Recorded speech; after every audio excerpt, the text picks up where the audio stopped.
السلام علیکم۔ کہانی ٹائم میں ناظرین کو خوش آمدید کہتے ہیں۔ کہانی سننے سے پہلے ہمارے چینل کو سبسکرائب کریں اور ساتھ لگے گھنٹی کے بٹن کو بھی دبا دیں تاکہ ہر نئی کہانی کا آپ کو پتہ لگ سکے۔ شکریہ۔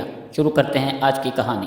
نور دین میراثی نے اونچی آواز میں کہا، مولوی صاحب، چوری کی بھینس آپ کے باڑے سے نکل آئی ہے۔ مولوی صاحب نے گھبرا کر اوپر دیکھا اور سکتے کے عالم میں دیر تک میراثی کی طرف دیکھتے رہے۔ پنچایت نے بھی ایک دوسرے کی طرف دیکھنا شروع کر دیا۔ لوگ اٹھے اور آہستہ آہستہ محفل سے غائب ہونے لگے۔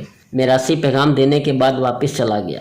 مولوی صاحب خفگی، خجالت اور شرمندگی میں ڈوبتے چلے گئے۔ یہ کیفیت قدرتی تھی۔ ہم جس خطے میں رہ رہے ہیں وہاں مولوی صاحبان عزت اور ایمانداری کا نشان ہوتے ہیں۔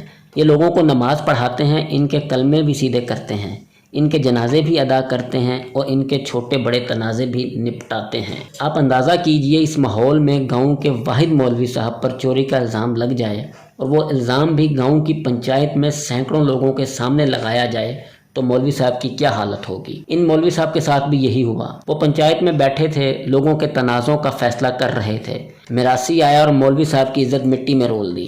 لوگ اٹھ کر گھروں کو چلے گئے۔ مولوی صاحب سر پکڑ کر بیٹھے رہے۔ میراثی تھوڑی دیر بعد ہانپتا کانپتا واپس آیا۔ مولوی صاحب کے دونوں پاؤں پکڑے اور روتے روتے کہا، مولوی صاحب مجھے معاف کر دیں۔ چوری کی بھینس آپ کے باڑے سے نہیں نکلی، وہ آپ کے ہمسائے نے چوری کی تھی اور وہ وہیں سے برآمد ہوئی۔ مجھ سے غلطی ہو گئی، میں اب گھر گھر جا کر آپ کی صفائی پیش کروں گا۔ مولوی صاحب دیر تک میراثی کو خالی خالی نظروں سے دیکھتے رہے اور پھر آہستہ سے بولے، نور دین، تم اب جو بھی کر لو، میں علاقے میں چور بن چکا ہوں۔ لوگ مجھے باقی زندگی چور مولوی ہی کہیں گے۔ میراثی نے مولوی صاحب سے اتفاق نہیں کیا، لیکن مولوی صاحب کی بات حقیقت تھی۔ دنیا میں سب سے قیمتی چیز انسان کی عزت ہوتی ہے۔